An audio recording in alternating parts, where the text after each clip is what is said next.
Ko te rautaki reo Māori hou tērā, kei ngā ngutu o te makiu o ngā tumuaki Māori, kua pōi atu rā ki te whanganui ātara mo te hui te akatea. He ai kia Heta Gardner e tōtara wāhi rua ana ngā whakaaro o aua tumuaki Māori rā, ki te wāhanga o te rautaki e whai ana kia ako te katoa o ngā tamariki o te motu i te reo Māori. Te māro o ngā whakaaro ki te rautaki reo o te Pāti Māori. Ko te kaupapa i kōrero tia ko te rautaki reo o te Pāti Māori kia māhora tia te reo Māori ki ngā ākonga katoa o te motu, ki te kura tuatahi, te kura tuarua hoki. I konei ki pōneke te tini o ngā tumuaki Māori e hui ana, a aha koa he kotahi atu te aro, he tōtara wāhi rua, ngā whakaaro. Kai rite tunu ki te paupau i te mahuna o tētahi kāri te tino hia. Me mea ka kū mai e rātua, ai te pai a tonua, ko te reo matu o Aotearoa, ko te reo Māori, pai tunu tērā.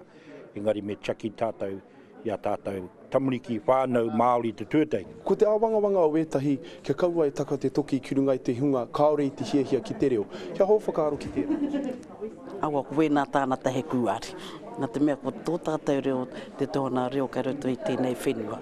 I tēnei te tau mō ngā ko whiringa pōti, kua kaha kōrero tia ngā kaupapa o ia pāti, engari hei tā ētahi aha koa kōwai, he punua hua noa kua puta ake i ngā tau. Aha koa te kāwanatanga ko tae mai kua puta atu, aha koa te ingoa kua te paina i runga i te era o ngā hōtaka, kai te raurutonu te Māori. Aha koa e tangi mai ana te marangai ki etahi anō kei te whiti kē mai, atamanui te rā. E kore e naro te reo. Me mea koena tā rātou mataku orane, koena tā rātou kaupapa matua, karekau e naro. He tini ngā kaupapa hei whirawhira mō te hunga, mā rātou tēnei waka e hoi ki tua o ngā kōwhiringa pōti. Heta Gardner, Te Karere. Nā, kei te whanganui ātara, te tūmuaki o te wharekura o Manurewa, Mahia Nathan e takatū mai ana, Mahia tēnā rā koe. Kia ora, Skari. E hoa, hanga whakamataku au i te āhua o tō koti tipene i tēnei rā, e hoa. I tā koutou hui i te rāne etahi o te hunga tōranga pū e whakatakoto kōrero ana ki o koutou, ko wai ngā mea i piātāta mai rā ki a koe? I puta i a te ururoa i te āhuata o ngā kaupapa here pāna ki te Pāti Māori. E mea nei e ko te mea tika ke me kaua tātou e titiro ki te kotahi o te tamaiti i roti te kura. Me tiro hia e te whānuitanga o ngā huatanga e pāna ki aia, tā ki ngā mātua, tā ki ngā whānau, tā ki te i wana hoa. Me e rā huatanga katoa e pāna ki te hāpori. Pena e tāe tātou te hiki i ngā huatanga katoa e pāna ki te hoa tamaiti, e tāe tātou te whakapiki ake wā tātou tamariki i ngā tinga taumata e tikana mō rātou mo te ao Māori, nā koe e tēnā ko te āhuatanga o te whānau ora. I korero rane e tūruroa mo te rautaki reo Māori hoa te ropu tōranga pū Māori. Ai, rā te tai kaupapa e te āta wete ia tirohi ana e mātou o ngā tumuaki. Mō kua ke me kaua tātou wehi ki te āhuatanga me a koa tātou tamariki katoa Māori mai Pākehā mai i roti ngā kura. Ka tika ngā kōrero nā tēnei reo o tātou no tātou ake, me hai hoa tātou ki te awhi i a tātou ki te hāpai tō tātou reo. He hua kei roto i te ahuatanga o te ako i te reo, nā reira me ātau hakako hia oki wā tātou hoa tauiwi i ngā hua pai, i ngā pai ngai puta ana tō tātou reo, kia tae tātou katoa ki te hiki i te reo, hei painga mō te katoa.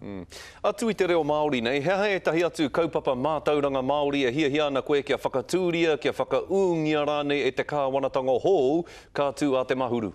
Ko te ahuatanga o te kaupapa i puta i te minita te rānei, te tā ki te whakangungu i ngā tumuaki, whakangungu i ngā kaioko, whai rawa, whai mōhiotanga, whai pukenga mo te hāpai o rātou hoa, i roto i te hāpori. He ahuatanga tērā he mea paiki e tahi o mātou, ngā ko te ahuatanga, ko te mea e hihiana te nuinga o ngā tumuaki, mā te kura mā te hāpori ke e whiriwhiri, ngā te ahuatanga te huarei e tika e pai ai ki a rātou. Kaua mā te kāwanatanga e uhia mai ki runga i ngā kura nei, me nei te ahua te kaupapa, me pēnei te mahi. Me hai taima hoki ngā hapori, ngā kura me ngā puari o ngā kura me ngā mātou. Te ata whiriwhiri waihanga i te tai huarei, e pai ai ki a rātou. He ai ki ngā tumuaki Māori ko tai atu ki tā koutou hui, ai rā nei e whai hua ana te rāngai mātauranga Māori i raro i ana hinara. E whai hua ana, ātia Ākua hea te kaupapa e tae tātou te hiki te hāpai tō tātou reo rangatira kia me mahia. Ko te ahuatau o te whakatutukitanga o taua kaupapa here, he kōrero no mo tēnā. Engari mo te tā ki te rōpū nāhinara, hore kau ke tino kaha nei, rātou ki te hāpai tō tātou reo i roto i ngā ahuatanga katoa. Engari he kaupapa pai tērā kia. Taku rangatira mahia kua pau te wā kia tāua, engari mihi ana kia kōrua ko tō koti, rangatira katoa te hōtaka nei a kōrua i tēnei rā. Kia ora rā koe.